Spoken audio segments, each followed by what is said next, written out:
Here's another podcast from the Pod Bros Network.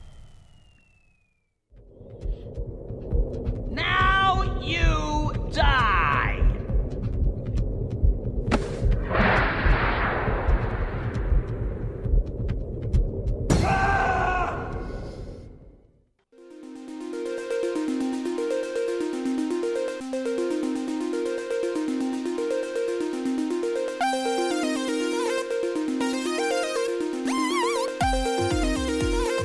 Hello, one and all. We are back for another episode of the Jean Pod Van Dam Cast. It is your favorite co-hosts, Jeff and John, in studio. But before we get started, we have to ask you something. No, don't fast forward. Don't fast forward. They did it again. Damn it. We'll get them. Yeah, one day. I gotta just throw it in there casually. Should. We do that in the past sometimes. Or every 2 minutes, just use one word of it. Oh, I like this. Then, it's almost subliminal. Yep. Yeah, definitely. All right, you listen to enough of our banner. Patreon.com/podbros. Please consider using our Amazon link by going to podbros.com. Scrolling down, hit that link. Doesn't cost you anything. Helps us out in the long run. Please rate and review. I think I did that pretty fast. Also, TeePublic, TEE.pub/LIC/podbros. Be on the lookout. We're going to have more shirts up on there. You should be a carnival barker. Oh, man, I think I was in a past life. Carney, all these marks. It's all about that carny life. Yep, exactly. So today we are reviewing Bloodsport, the Dark Kumite, or Bloodsport for the Dark Kumite, or Bloodsport 4, depends on who you talk to. It is 1999, rated R, 1 hour and 40-minute action romance. What the fuck? Where the fuck was the... Yeah, dude, there was not romance. The only person he banged in the movie wasn't the romantic lead, and not at all. He dreamed it was her in the beginning, but then it wasn't her, and then he kisses her, but there's nothing. No, this is not a romance movie in any way, shape, or form. Not at all. I mean, there's romantic. This is a romance movie in the same vein that every Bloodsport movie is a romance movie. Yeah, exactly. There's an element of romance to it, and that's it. Yep, and that's it, man. That's definitely it. Okay, so... Wait, maybe they're talking about the prison guard and you know what? Yeah. thinly veiled sexual threats to the prisoners. Yeah, I think that's right. I think there's where the romance There's the comes in. romance. You're totally right there. Look at that. Bloodsport actually, bringing forth LGBTQ issues in 1999. Yeah. Who knew? Who knew that Bloodsport would do such a thing? This plot summary is brought to you by Dimijan Omeragic. Nailed it. Thank you. Agent John Keller goes undercover into the tough prison known as Fuego Penal to find out about the corpses. Can't even say it with a straight face. He's not even... It's just the plot of the film. Yep, of prisoners disappearing without a trace. There he gets involved in a dangerous tournament arranged by a man named Justin Caesar, a.k.a. Benjamin Franklin, where the prisoners are forced to fight to death. Did it say that? No, I Okay. just brought that in.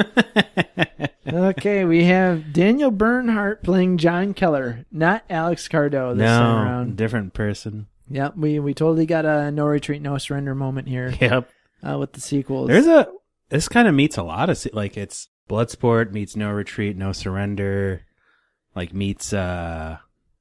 which movie was it where he had to go undercover in prison to find missing... Death Warrant? Yeah, Death Warrant. Yeah, man. The plot's very similar to Death Warrant, except it's a kumite and not an organ harvesting scheme with a serial killer. Yeah, exactly, man. And Benjamin Franklin. Pimp Benjamin Franklin. Bring me a dream. Yeah, Pimp Benjamin. If Benjamin Franklin somehow was immortal, this is what he would end up doing. He would be pimping out women. He kind of looks like in this movie, what one of those, really stupid ghetto airbrush T-shirts look like, of a Benjamin Franklin's portrait with the leopard print collar and the whole shebang. It's just dude. It totally next to your Tasmanian devil pimped out spray art shirt too. Oh yeah, that you got at Gibraltar Trade Center. I miss the Gibraltar Trade Center. I know. Then if the Gibraltar Trade Center was still around, we should seriously get some Justin Caesar. Yes. Pimped out Benjamin Franklin. They probably already had it there. Probably. I'll take a number 16, please. Oh, the number 16. That's quite popular very one. popular in prison. So, Daniel Bernhardt plays John Keller for whatever reason, not Alex Cardo. I mean, you already threw away the storyline in Bloodsport 3. Yeah, it's a Why shame. Why not just do it in Bloodsport 4? Like, Bloodsport 2 and Bloodsport 3, they had a good continuity going. They followed the same theme. Yeah. Like, the thematic elements, like how the movie played out, was the same theme. It started off with in the future, and then him telling the story. Yep. Which is another JCVD trope with, like, like the quest. Yeah, like in the quest, exactly. Yeah, definitely. Ivanov played Caesar. I like that name. It's an amazing name. It's like Patrick Kilpatrick. Yes. Wow. Let's see. Here we go. He was oh my gosh. Oh, okay. So he has 32 credits to his name. 2007 was his last credit. Now I'm wondering if he died. No, he didn't die. Good. At least they haven't reported that he died. Sparrows in October was his last credit. He's done a bunch of actual, like, legitimate Russian stuff. Get this. Derailed. He was the train conductor. Holy shit. Or train controller, but still. Well, same thing. Same thing, right? Wow. Yeah, derailed. That's crazy. It's amazing. Even when he's not involved in the film, JCVD looks out for his friends. Yep. He was in The Hunt for Red October as a seaman. On the Red October. Wow. Yeah. There's another connection with Scottish actors. Yeah, seriously, get picked in to play foreign roles. And the rest of it is all just Russian films that you would. So he's just totally Russian. Yeah, man. He didn't sound Russian. I know. Like, he actually had a decent American accent. Yeah. I mean, it sounded like he was putting on a voice or something, right, yeah, but I guess that was the accent. Yeah. Or that was how he didn't, he feigned not having an accent. Yeah. Lisa Stothard played Blair. She was in Dumb and Dumber as the bus stop beauty. Unified Fund Mom in Kingpin. The what? The Unified Fund Mom. Huh. Empress Hitria in Sinbad. She was Eileen in Tornado. Instead of Twister, just Tornado. Yeah. Much she better has film. 12 credits to her name. The Debtors, Nature Unleashed Tornado is what they call it. Fetch, Gia. She was the model in Limo, the Angelina Jolie film. Oh, okay. There you go. Some more connections right there. Oh, yeah. Sisters as Mannequin Number 1, the TV series. She played a mannequin? I guess so. Monte Carlo Grand Casino. Italian Fast Food as Deborah. Yuppies 2 as Irina. What's Italian fast food? That sounds good. Oh, man. Let's go. That's like the one ethnic... Food and breadsticks. Yeah. Italian Fast Food is a not rated 1 hour and 29-minute comedy in which attorno a un fast food a Milano rotano una sera dei personaggi con le loro asperisano e I loro problemi per lo più piccoli. C'è Betty che fa la cameriera ma aspira a diventare attrice. C'è Salvatore, un cliente de anni, studente alla Boccani per diventare manager. Ci sono I guai del proprietario Gaetano, sempre alle prese con problemi di personale e c'è un gruppo di ragazzi, magari non più tanto Giovanni, che credono di essere nei film Easy Rider. Did you take Italian classes? No, I took Spanish. So I basically romance languages, right? Yeah, that's well. I mean, it reads very similar to Spanish, but to enunciate it, it's totally different. Mm-hmm. But so yeah, that sounds like a movie I want to watch. Hell yeah! Oh man. Okay, I think that about wraps that up. Maybe. Yeah. I spent. Oh wait, no. Stefanos Miltsakakis played Shrek, which spelled different Shrek. But yeah, he is known. Oh, he was Stavros in Daredevil. Yeah, he has a lot of interesting credits. I looked up his IMDb. Did you? Yeah. So he was in Cyborg. Yeah. Can you believe another reconnection? Amazing. Wow. He's still doing movies today. Den of Thieves. And he's built like a shit brick house in this movie too. Dude. Yeah. He was Stavros in Derailed as well. What's this deal playing stuff? Nash Bridges. Eldon Sistrunk. We seriously really have to do a have Nash to. Bridges. It will go with our Renegade one. Wow, man. Maximum Risk as Redface. The Quest as Greek Fighter. Yep. See? Fist of Iron as Large Man. There's another Fist of Iron reference. Baywatch. Best of the Best 2 as Stavros. Oh my God. Why does he? The Stavros cast. Oh man, The Master is Johnny's student. Waxwork 2, Lost in Time as Frankenstein's monster. Erie, Indiana. He was in Erie, Indiana? As Nanny Arnold. That's sweet. See, there's a show that should get a remake. Man. Yeah, it should, dude. Lionheart as the Jeep driver. Matlock as Joey. Oh, man. Weekend at Bernie's is Klaus the bodybuilder.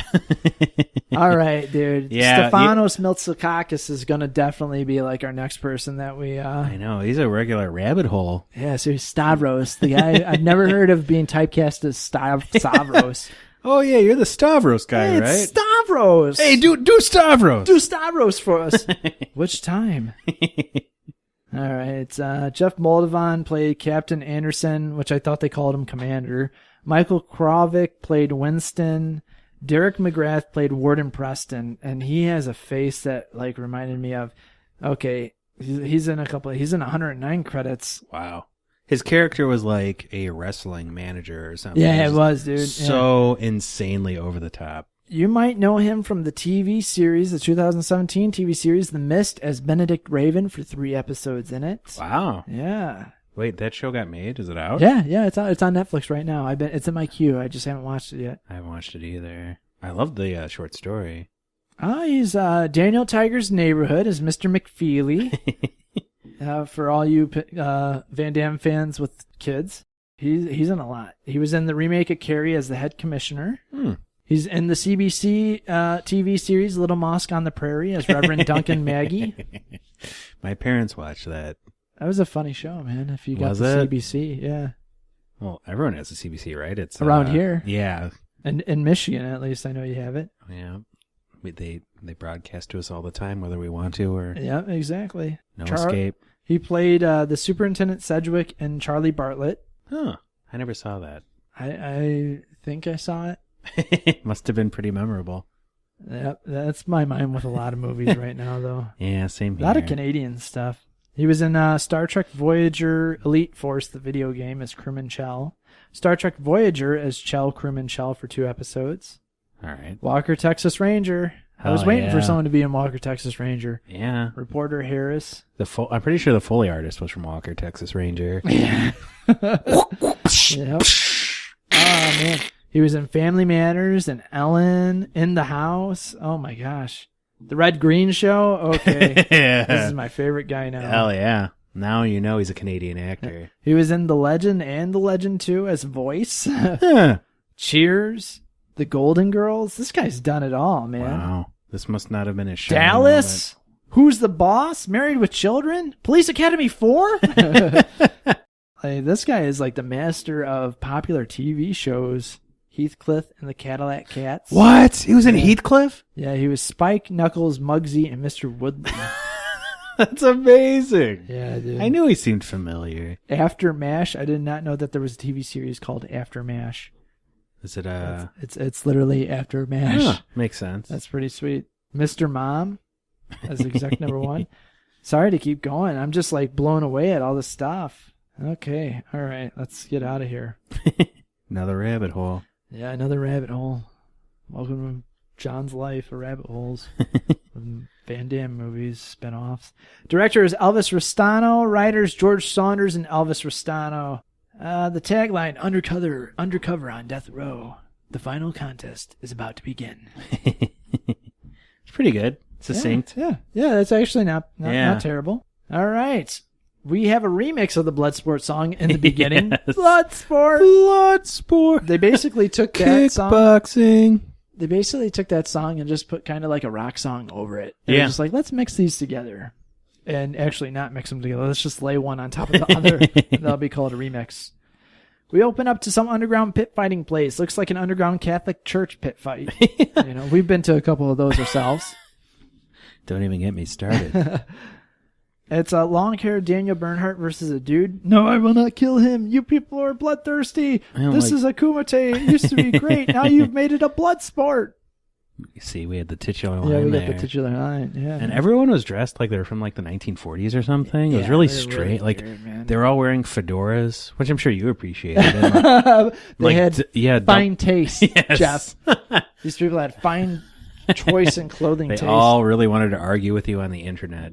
Mm-hmm. But yeah, they're all in like really like double-breasted suits, and like it was really strange. And it really set the tone for the rest of the film because any chance they got, this director decided to put people in really bizarre outfits and uniforms. Yeah, he really did. He really did. This is definitely like a 1999. I wish I made a science fiction film, but yeah, I'll call it a romance. Yeah, instead. like this guy really wished he'd gotten to direct Dark City or something. Yeah, exactly. It's like, oh, we already gave the Dark City script away. How about the Dark Kumite? All right. I'll work with it. Potato, right? So Daniel hugs the dude and leaves. And that's when he says the line, "It's become nothing more than a blood sport." And then we get Benjamin Franklin saying, "When he is mine, I'll make him kill." And this time I go, apparently Daniel has a partner now. Yeah. So I'm still thinking confused. this is Alex Cardo. Some guy bumps into him on the street, and then the same dude bumps into a couple behind him. Very rude. We walk. Yeah, he actually said that. He's like, "Do people not have manners anymore?" He walks into a bar. The bartender is pouring drinks and stuff. He says, "Where the fuck is the money?" And then he takes out the bartender. Then, for whatever reason, somehow that cop couple that were behind Daniel Bernhardt and his partner go into that bar. Yeah. I didn't realize there were cops until... Yeah, it was really awkward. So, okay, 4 cops, two cop couples walk separately from one another. I think, aren't they FBI agents? Are they? Because they called them agent.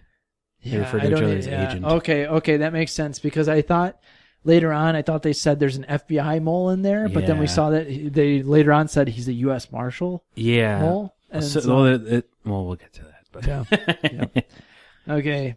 So yeah, the one cop runs in. One cop I'm a cop. says, put I'm it a on cop. There. Yeah. And gets shot up. Immediately gets shot. I was just like, okay, here we go. Yep. And then his partner gets taken hostage. Alex and his partner go into the place, see what's going on. It's all empty now. "I thought you were dead, asshole."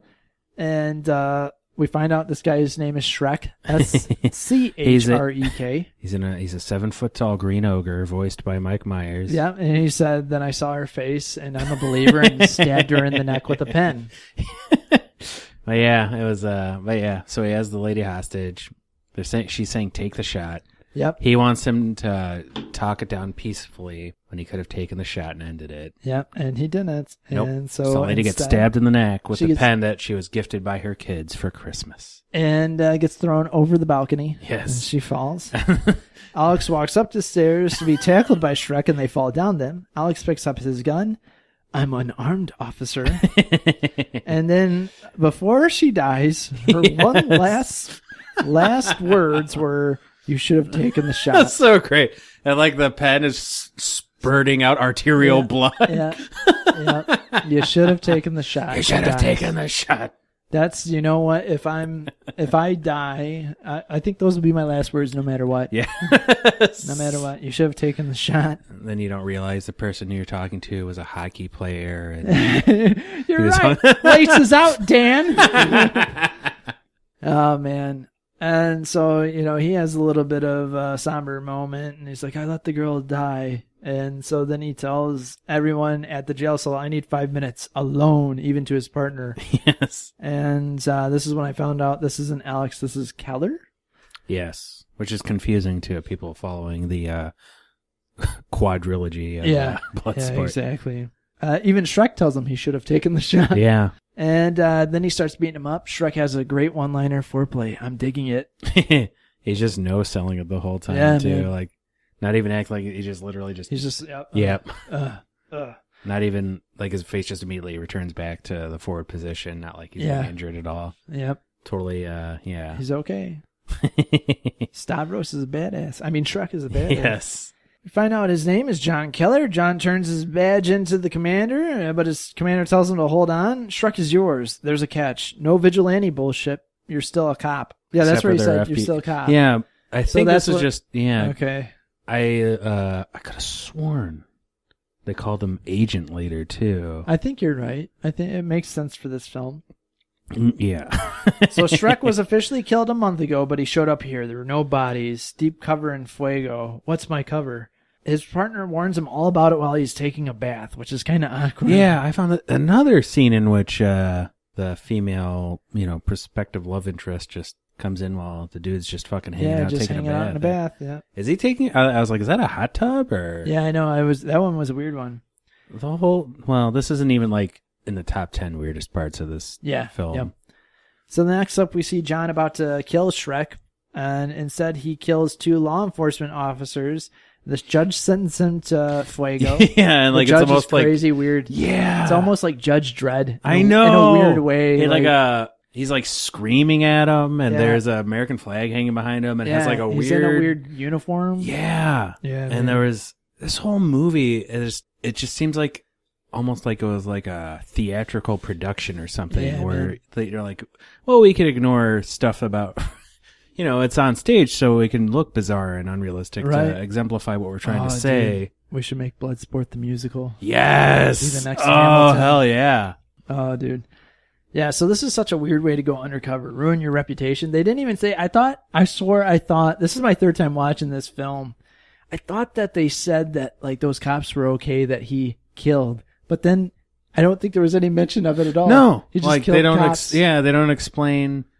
Like they don't show them like opening up and having squibs. Right, yeah, exactly. Anything like nothing like that. Apparently he just killed 2 cops. Yep, so that to he go would undercover. be a cop killer so that he could kill a cop killer? Yeah, and then he would never, but he refuses to kill for the rest of the film. Exactly. Except for when he does. All they had to do was just take, they didn't have to cut that on the editing room floor. They could have put in a one-liner being like, yeah, those 2 guys are fine, they're okay, blah, blah, blah. Yeah, like, still, you ruined your reputation for this. Yeah. You ruined it. You can't ever be a cop. You're an FBI again. agent. Yeah. Or whatever you want to call yourself. You can't be it again. His career's over. He's gone to prison. Yep. He's probably going to die. Yeah, exactly. There's some sort of weird body snatching or, thing going on. Which is weird, too, because if Shrek's already been out, why is he... Did he win that Dark Kumite and then he was set free and now he's back in prison again?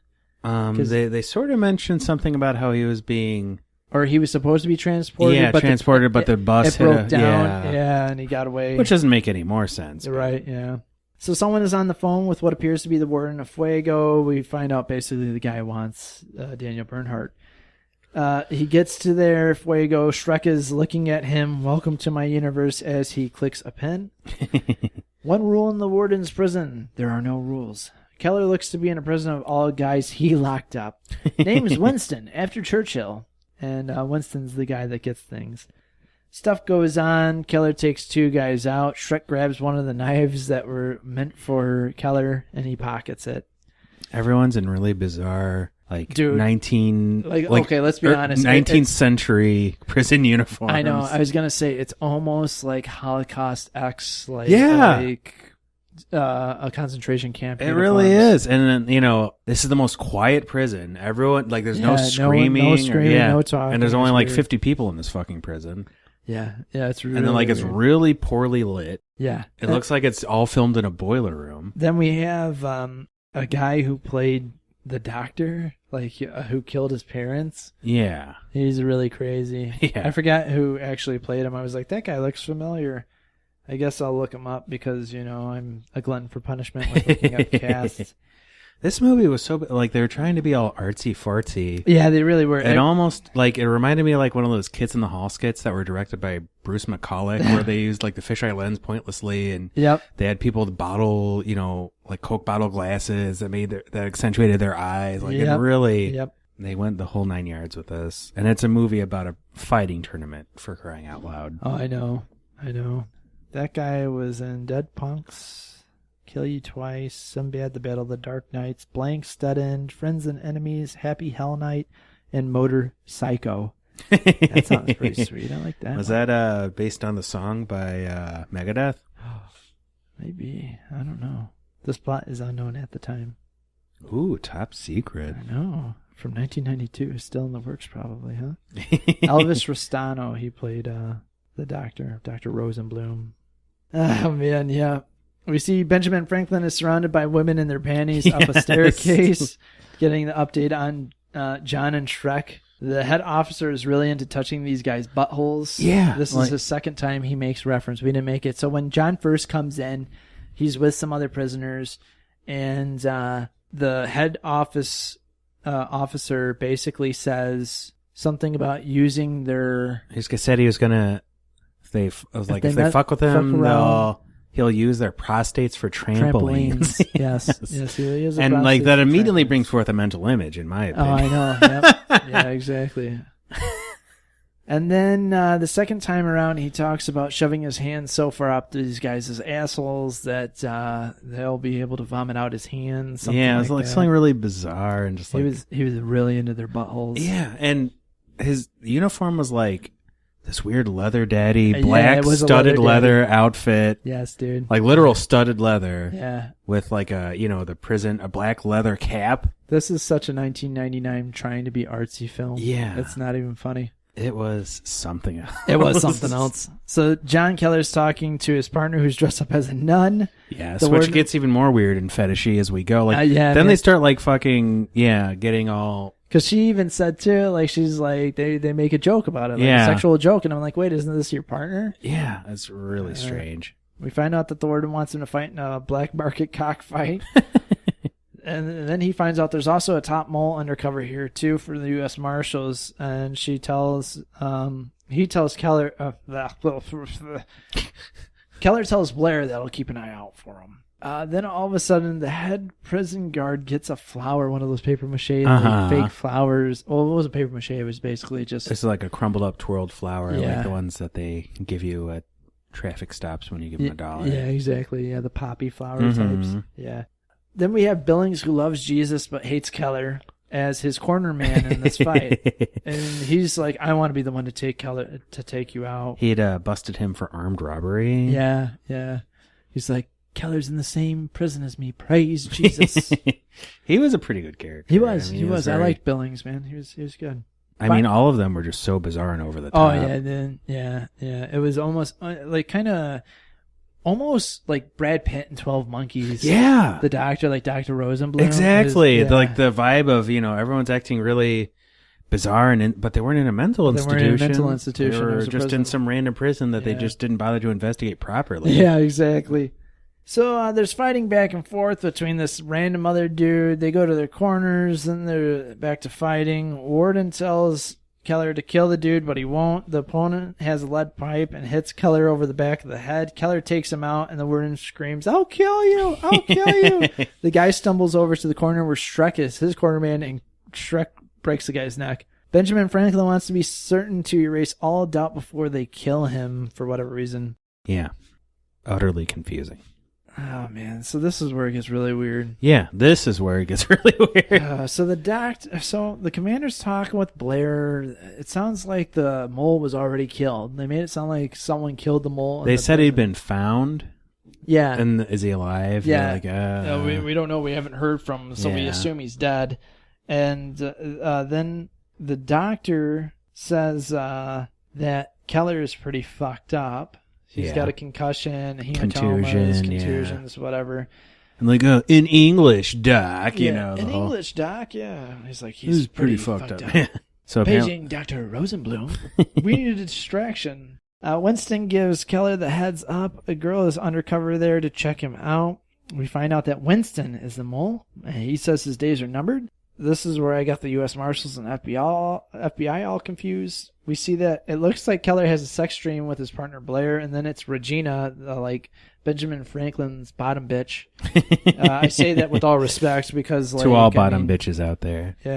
Yeah. So because she was his top girl. Oh yeah, there's a weird sadossexual. Yeah. I mean, every character in this movie has a bizarre sadossexual relationship. Yeah, man. Yeah, for real. Like everything is bizarre and everything is bizarre. Sexually repressed, and every character is like even like the prison guard, he'd like touch people's faces and there's a whole weird daddy dom thing going on. We should try to interview the writer of this to see. I would love to. What's behind this, and he'd be like, that fucking director took my movie and he made it something that wasn't. He made it into some creepy fetish porno. Yeah, this is a terrible, it's not even a good exploitation. There's no nudity in here. Yeah, even during the sex scene. Yeah, even during the sex scene, which is really weird. This is like another USA supplement, but yeah. Yeah, dude. Like, there wasn't any nudity. She was wearing a bra and panties during the entire during the entire weird sex scene that had a creepy spinning bed like the old WCW ring. And meanwhile, the warden listens on his headphones while he eats candy sitting on top of his fireplace mantle. Yeah. Really weird. This person just really, I mean, he just did stuff for the sake of doing stuff, in my opinion. Like, that's exactly. Oh, this is a really good shot. Let's just, Yep. He was like eating jelly beans from a glass jar. Yes, man. Yeah. Do people have sex? And then... I just want to see people have a kumite. I know, man. That's all I ask is kumite. Keller says to her, if you give me a reason, I will kill you, because she keeps talking about him killing people. Yeah, and there's another weird sexual, like, Yeah. Are you a killer? I kill when I have to. Like, yeah, okay. Okay, I heard there was some sort of tournament or something where people are forced to fight to the death, but I don't know. Yeah, yep. So we find out that the men are, quote unquote, executed, but when families go to pick up the remains, there's nothing there. Couldn't they have at least said they were cremated and just giving them jars? Yeah, exactly. Here you go. Here's a jar of sand. That's ashes, I swear. Shrek and Keller meet up in a random abandoned part of the prison for a knife fight, and then Billings is right behind Shrek and takes him out somehow, and then the guards come in and take Shrek away. And it was the cheesiest, most bizarre orchestrated knife fight where man. It's like they're pirouetting around each other. Yeah, they were getting ready to.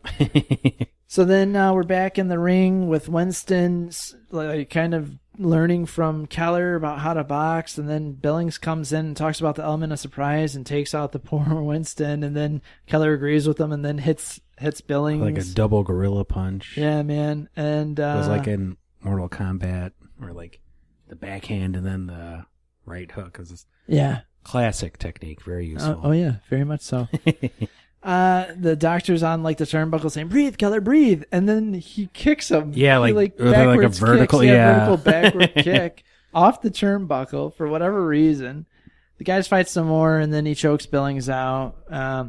In which the guards came and they were like, "You're going to hold hands with Jesus," and they're going to take him away. His execution date was moved this up. is all plot. They just threw the plot out the window at this point, where there's literally we can just execute people whenever we want. There's no years of appeal process or anything like and that. And they do mention it. He tries to mention it, oh hey, what about you don't have any rights. Yeah, yep. And apparently, I don't understand how someone could have this kind of sway. Yeah, I'm just gonna skip a bunch of these notes because this just gets weird.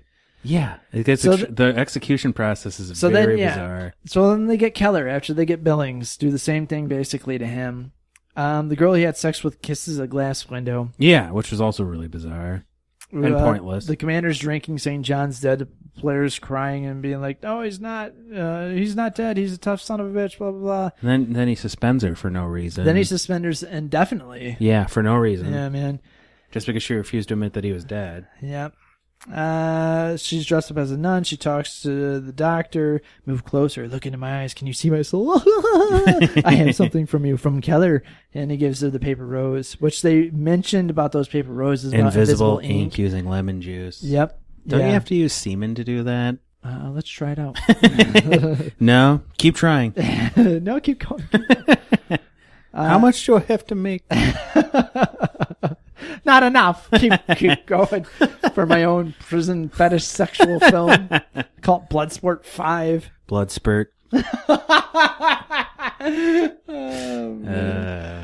We find out it's the winter somewhere. Keller falls in the snow. Guys pick him up. We're at Benjamin Franklin's place. I was assuming they're in the Southwest or something. Yeah, dude, I have no fucking clue. Fuego? You would think Fuego is in somewhere Southwest. So it's Keller, Winston, Billings, Shrek, and a bunch of other guys are there. They're there to try to fight. And if they don't, it's death by slow torture. Not just torture, slow torture. Blair pours alcohol over the paper rose. It unravels. She sits in a chair. John meets up with Benjamin Franklin, whose name is Justin Caesar. You are here to participate in an ancient ritual, the Kumite. Oh, you know it? Very good. Only this Kumite is to the death. I was like, he knows about the Kumite because in the beginning of the film he's fighting in one. Yeah. You are up at the top of it. You see him looking down. You hear him talking about how the Kumite isn't the Kumite anymore. It's a Bloodsport now. How the fuck do you not know this? I mean, you just saw this happen within whatever span of months it had been. Yes, Whatever. correct. This movie makes no sense. Yep. And then, there's, all these people in, 16th, 17th century outfits. Yeah, definitely giving that vibe. And then there's that bizarre, operatic jester show. Yeah, yep. What the fuck? I seriously. I was just, what the fuck? No ability to suspend disbelief as to, why would they pick this motif for a Kumite? It fucking blows my mind. Dude. And then he's in a fucking leopard print pimp suit with a robe.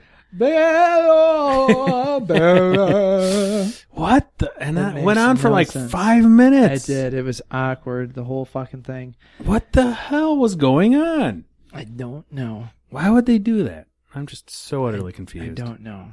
I mean, the guy had a great voice, don't get me wrong, but I just don't see that as a good prelude to... It's hey, Jimmy, my nephew Bobby is really doing great on his opera. You should put him in one of your film thingies. So his partner toasts him again, says she loves him, pours out the drink again. Yep. And then Heaven's Hell appears on the rose paper, and she laughs. Must have been an old fashioned or something that she poured out on it. Didn't they say use lemon juice or something? Right, that's what I'm saying. So you think... what's that? Or was it a hot toddy? That's it. Yeah, there you hot go. toddies with lemon juice. Or just something with orange peels with old fashioned, right? Yeah, so. You got me. I mean, I'm drinking a Natty Daddy right now. You and your fine taste. Yes. She laughs after seeing Heaven's Hill on the paper. Which is a delicious, affordable rum. Which is a delicious, affordable liquors, basically. Heaven's Hill Distillery. You guys really got to try it out. They have some good bourbon there as well. Vodka, I think name Hypnotic is made there as well. They basically, really? That's what they said. They said they make their money off of all their vodkas and stuff. I went there. I didn't know that they made Hypnotic. I think they said Hypnotic. If wow. I could be wrong, but they made a fuck ton, and they basically said they make more money on their non-bourbon than they do their bourbon, but they still make good money on their bourbon.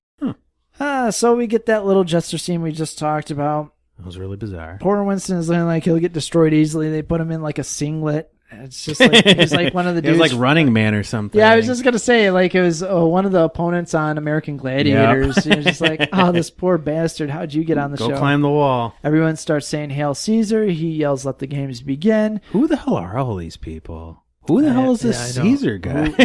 What is everyone? It's Shrek versus Tully, I think they said. Who cares? The guy's fodder. Shrek snaps his neck. Then he stabs his finger into the guy's neck, and people look on, and then he rubs the blood in a girl's mouth. Yeah. He rubs it in her mouth. Yep. It's absolutely hilarious and disgusting. And bizarre. And really bizarre. Yeah. Then Billings takes on some dude, but before he does that, he kisses a girl. Yeah, which is also really bizarre. I don't understand. Are these people just I don't know. Throwing themselves at him? He puts a guy in a headlock and snaps his neck. Showboats for Keller. So many snap necks in this film. Oh, definitely, dude. Meanwhile, Blair makes her way up a ski lift. Franklin introduces Keller as the cop killer, John Cop Killer Keller. The girl still has her blood on her lips while she's cheering. I was cracking up. At least they have continuity. Yeah, that's true. He fights some guy. Guy gets a nut shot in. They chant kill. The guards pull a gun on Keller. Keller kicks the guy in the face. Looks like he killed the dude with that kick. Presumably. Yeah. So apparently he does kill when... Yeah, when, it suits his purposes. So when he doesn't feel bad about it. Yep. Winston shakes his hand to let him know it's going to be okay. They're in cages right now. So yeah, they literally couldn't think of a way to get him to fight in a death tournament without killing someone. So they had to have him kill someone. Yeah. Which is bad writing. And congratulations, Winston. You survived the first round. And the warden shoots the one dude in the other cage for whatever reason. Yeah. I was like, they're running out of budget for filming, I guess. Billings takes on Shrek. They fight a good fight. Billings at one point gets the upper hand, but is too cocky. Shrek gets control, puts him in an armbar, breaks his arm, throws him into a column, puts his foot on Billings' neck, and chokes him out. Keller, a U.S. Marshal for you. And we see it's Winston versus Keller. Keller doesn't want to fight him.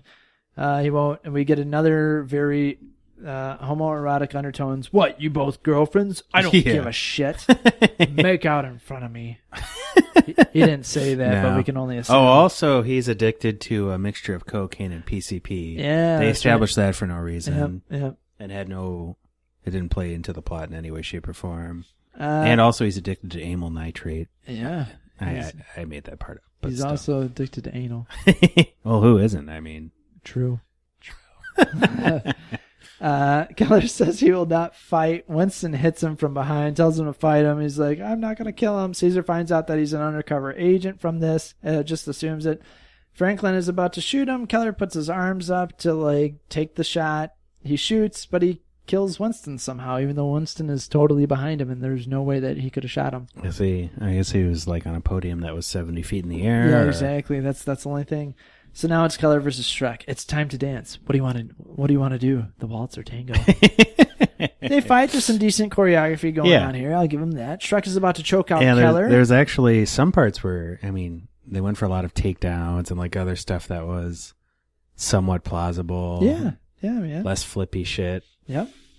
The warden gets in his face and says, now you die. So Keller grabs the pen from the warden's pocket and then stabs Shrek in the ear, which he has blood pouring out of the it's the same prop pen. The click pen. That was pretty great. He then kicks the pen into his brain and kills Shrek. Keller wins. Did he had some kind of one-liner too, didn't he? I think so. Oh, I wish I could. That was pretty good, actually. He should have said, I guess the pen is mightier than the sword. See, it would have been another tie into Indiana Jones right there. Oh, yeah. Don't you see? Keller wins. The head guard is about to shoot him. Blair shoots him. Keller uses him as a cover and then shoots the warden. Looks like the girl Keller had sex with somehow got shot. Yep. He tells her she's going to be all right. She says, maybe I'll see you in another life, and dies. Benjamin Franklin has his partner as a hostage. She tells him to take the shot. He mimics hers and says, take it. And then he says something about hitting him right between the eyes, and Keller actually hits him right between the eyes. Blair and he embrace, and they kiss. Winston comes out screaming, shooting out the AK. We see he got shot in the hip. Yeah. Caesar is a terrible shot. Yes. And, from 70 feet in the air. Yeah, well, I think he could easily hit that target, but... they could have at least confirmed that he was dead. Yeah, I know. You would think so, but... when someone's shot in the hip, you don't automatically assume that they, that's the fatal shot. Yeah, By the way, this is Blair. He says to Winston, and the end, Bloodsport! Once again, Bloodsport! Blood's kickboxing. Yeah, and so that was Bloodsport for the Dark Kumite. It sure was. We spent way too much time on this one. How many splits would you give this? Well, I won't say it wasn't entertaining. Oh yeah, it was entertaining. It was hilarious in a bizarre head scratching kind of way. Yeah. But I wouldn't say that it's so bad that it's good either. I guess it really kind of skirts the middle ground. I'd give it maybe 5. Yeah, I was going to say a 4.5. Yeah. I guess it's so bizarre that I can't really hate it too much, but it sucks that it's a Bloodsport movie. I know. It sucks that this is what ends it. Because Lady Blood Fight, we already did that sequel. That was a special edition. That was kind of a remake with women. Which was good. Much better than this movie. Oh, much better. I really enjoy the Ghost Jedi Dad. Yes. All right, so getting into trivia. The prison sequences were shot at a real prison in Bulgaria. Hey, Bulgaria. Eastern Europe. And actual prisoners were extras in the scenes. What? Oh, my gosh, of course. Daniel Bernhardt plays a different character in this movie than he did in the previous 2 Bloodsport movies. Explains the different name and identity. Yeah, man. Lack of a child and background of the previous character. Oh, just in case you need to know, in this movie he plays John Keller. In the previous 2, he played Alex Cardo. Daniel Bernhardt and Lisa Stothard ended up having a daughter named Bella together in 2003. Oh, no kidding. Wow, that's some good came out of this movie. Yeah, there we go. Nice. Okay, and this one, which is kind of sad because this one has quotes, whereas Bloodsport 3 didn't have quotes. Keller. No, I will not kill. This man fought with skill and dignity, and you would have me destroy that integrity? And why? To satisfy your lust for death? There was a time when the Kumite meant honor, but I see now that the Kumite is dead. It has become nothing more than a blood sport. Superb. Warden Preston. If any of you even thinks of stepping out of line, the punishment is simple. Death by slow torture. And that's it. Wow, those are the 2 lines. Ooh, yep, that's it. That's what you get. Okay, that wraps that up. That brings us to what we're doing next. We're going to take a break between the sequels. I don't know. We have to talk off air about what sequels we want to do next. Yes. But up next, we are actually going to talk about our top 5 Van Damme films, which I'm going to be very interested to see, what crosses over and what doesn't, if anything doesn't. It's pretty easy for me to pick. I think it was actually hard to pick my top 5. Yeah, it was easy for like my top 3. No, I wasn't going to do that. Yeah, I won't do that to you. So yeah, we're going to do that, and we're also going to talk about safe sex. Safe sex, yes. Safe anal sex. Yes. Safe prostate trampoline jumping. We're professionals at prostate trampoline jumping. No, we are going to do a very short episode thanks to another suggestion on Van Damme toys. Ooh. Spoilers, there's not many, surprisingly. Yeah, that sucks. Yeah, so anyway, thank you all for listening. We do truly appreciate it. Follow us on Twitter at Dammecast, DAMMECAST. And everything else, just check out the Podbros stuff, podbros.com. A lot of great shows on there, stuff that we do outside of the Van Damme cast. In case you want to listen to more hilarity from Jeff, we have Kapow Cast going on and Flash Action Heroes. Flash Action hasn't been updated, unfortunately. Charlie! This is us talking to you.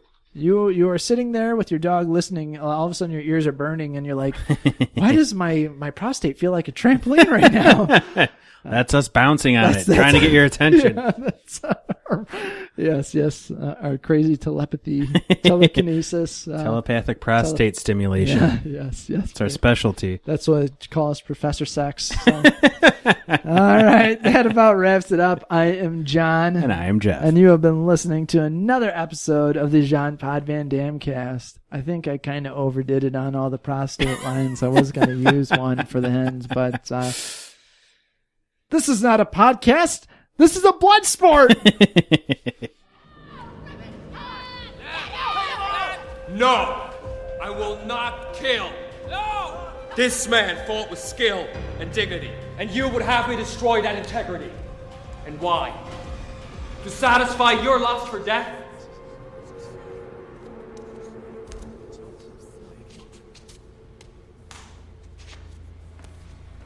There was a time when Kumite meant honor, but I see now that Kumite here is dead.